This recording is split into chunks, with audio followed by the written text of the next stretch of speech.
These Hands, written by Margaret H. Mason, illustrated by Floyd Cooper. These Hands, written by Margaret H. Mason, illustrated by Floyd Cooper. Look at these hands, Joseph. Did you know these hands used to tie a triple bowline knot in 3 seconds flat? Well, I can still help a young fellow learn to tie his shoes. Yes, I can. Look at these hands, Joseph. Did you know these hands used to make the ivory sing like a sparrow in springtime? Well, I can still show a young fellow how to play heart and soul. Yes, I can. Look at these hands, Joseph. Did you know these hands used to pluck the ace of spades right out of thin air?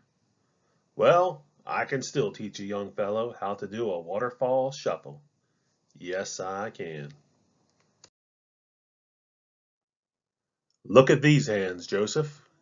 Did you know these hands used to throw a curveball faster than a dive-bobbing honeybee? Well, I can still help a young fellow learn to hit a line drive. Yes, I can. Look at these hands, Joseph. Did you know these hands were not allowed to mix the bread dough in the Wonder Bread factory? Did you know these hands were not allowed to touch the bread dough in the Wonder Bread factory?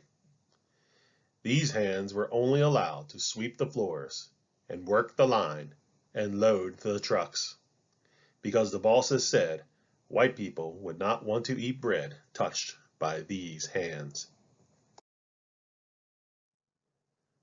Well, these hands joined with other hands, and we wrote our petitions. And we carried our signs. And we raised our voices together. Now any hands can mix the bread dough, no matter their color. Now any hands can touch the bread dough, no matter their color. Yes, they can. Look at these hands, Grandpa. These hands used to not be able to tie a shoe, or play the piano, or shuffle the cards,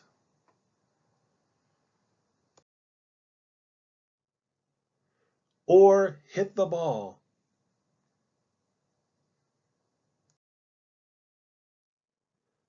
Now I can do all that, plus bake a fine loaf of bread, can't I?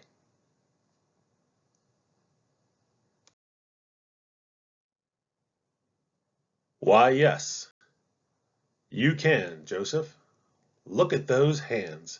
Those hands can do anything, anything at all in this whole wide world. Yes, you can.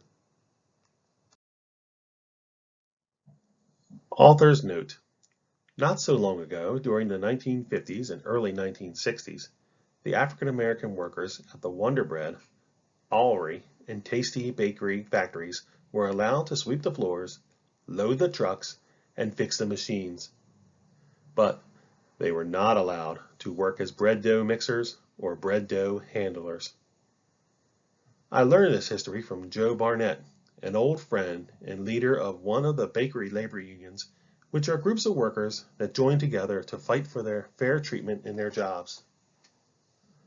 Joe told me the story one evening as we were driving to a Detroit Pistons basketball game, and I can still picture his hands gesturing and trembling in the crisscrossing glow of headlights.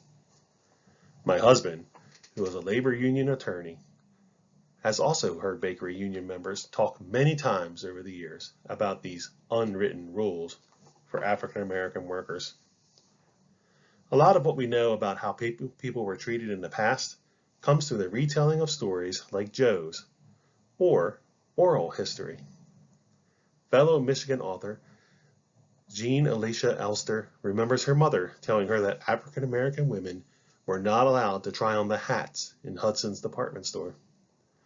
The father of the first African American governor of New York, David Patterson, remembers being paid by the people he worked for to not attend holiday parties in the 1940s. This history is shocking today to many people, but back then it wasn't news. It was just how things were. In fact, newspaper ads for jobs back then often mentioned white only or no colored. Deciding what jobs people could do based on their skin color was not against the law until the Civil Rights Act was passed in 1964. Before then, people may have thought such behavior was wrong, but they couldn't force other people to change. One day in 2006, a few years after Joe died, I was watching my daughter play the violin and thinking about hands. I thought of Joe's hands, and also of his heart, and I wrote down his story. Margaret H. Mason learned about the Detroit Wonder Bread factory's discriminatory policies in the 1950s and 60s from an old friend and Bakers Union stalwart whose voice still trembled 30 years later when he talked about the humiliation the workers endured at the bakery. The author lives in Ferndale, Michigan. Visit her at www.margarethmason.com. Floyd Cooper is the illustrator of more than 60 children's books and is the 4-time recipient of the Coretta Scott King Honor. Mr. Cooper grew up in Tulsa, Oklahoma, where he began drawing at an early age and never stopped. He currently lives in Easton, Pennsylvania, with his family. Visit his website at www.floydcooper.com.